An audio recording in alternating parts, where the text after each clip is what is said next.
acho que para a gente discutir com bastante clareza esse problema que é endêmico, que são as desigualdades de gênero e raça, falta, acho que, três questões. A primeira é coragem. A gente fala muito sobre as discriminações, sobre a desigualdade, e a gente, no discurso, né, hoje, a gente tem um discurso que é politicamente correto, mas quando a gente vai olhar para a prática, a distância entre o discurso e a prática é gigante. A gente reconhece que o Brasil é um país que discrimina mulheres e discrimina negros, mas quando a gente vai ver para as práticas vividas por esses grupos, a gente naturaliza como se isso fosse parte do cotidiano. Então isso é muito sério. Acho que a coragem de poder olhar para isso e reconhecer que esses problemas existem e que a prática precisa ser mudada acho que é o primeiro ponto.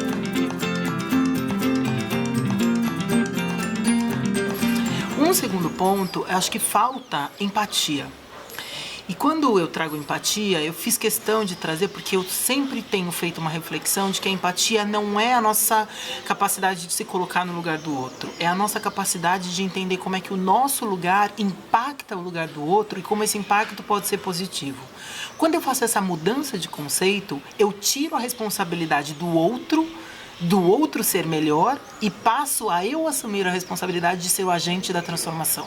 Porque quando a empatia parte desse lugar, eu preciso entender o que é ser uma mulher negra numa sociedade onde as mulheres negras são discriminadas, e se eu sou branco, eu preciso entender quais são o privilégio que eu tenho por ser branco, se eu sou homem, o que é ser homem numa sociedade que privilegia homens, e esse lugar ser o lugar da transformação, para que eu não fique sempre tomando a fala ou o lugar do outro. Eu preciso entender, então sendo branco, eu preciso falar com outros brancos sobre esse lugar de privilégio. Porque a gente não vai reduzir desigualdade se a gente não entender isso.